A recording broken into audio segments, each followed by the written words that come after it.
दोस्तों देखिए, ये फ्रांस के वैज्ञानिक कूलाम ने दो आवेशों के बीच कितना वैद्युत बल लगता है इसके लिए एक नियम दिया था।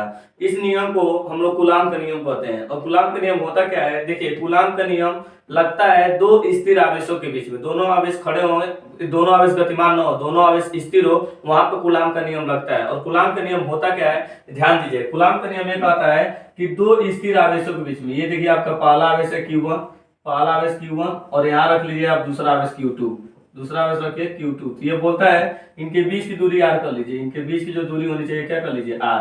ये बोलता है कि नहीं दो बिंदु आवेशों के बीच में, ये बोलता है कि नहीं दो बिंदु आवेशों के बीच लगने वाला विद्युत बल F का मान, फिर सुनिएगा कि नहीं दो बिंदु आवेशों के बीच लगने वाला विद्युत बल F का मान इन दोनों आवेशों के मात्राओं के, मात्रा माने Q1 Q2, इन दोनों आवेशों के मात्राओं के गुणनफल के अनुक्रमानुपाती होता है। इन दोनों के मात्राओं के गुणनफल के अनुक्रमानुपाती होता है और इनके बीच की दूरी के वर्ग के व्युत्क्रमानुपाती होता है, और इनके बीच की दूरी के वर्ग के व्युत्क्रमानुपाती होता है। जब इन दोनों को हम लोग मिला के लिखते हैं, जब इन दोनों को हम मिला के लिखेंगे तो F अनुक्रमानुपाती Q1 Q2 अपान R स्क्वायर, और अनुक्रमानुपाती का चिन्ह हटाते हैं तो एक नियतांक रखते हैं, उस नियतांक को बोलते हैं 1/4 पाई एप्सिलॉन 0 Q1 Q2 अपान R स्क्वायर। और 1/4 पाई एप्सिलॉन 0 की जो वैल्यू होती है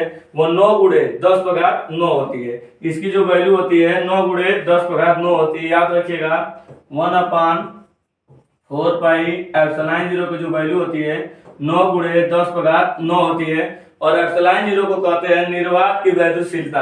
ये एप्सिलॉन 0 जो होता है निर्वात की वैद्युतशीलता होती है, और इसकी वैल्यू होती है 8.85 गुणे 10 घात -12। ये इसकी वैल्यू होती है। एक बार और देख लीजिए, देखिए फ्रांस के वैज्ञानिक कूलाम ने जो नियम दिया था, इन्होंने बोला था दो स्थिर आवेशों के बीच, ठीक है, दो स्थिर आवेशों के बीच, दोनों आवेश स्थिर होने चाहिए, दो स्थिर आवेशों के बीच लगने वाला विद्युत बल F का मान इन दोनों आवेशों के मात्राओं के गुणनफल के अनुक्रमानुपाती होता है, और इनके बीच की दूरी के वर्ग के व्युत्क्रमानुपाती होता है। ये नियम कूलाम का नियम होता है। आप इतना लिखिएगा।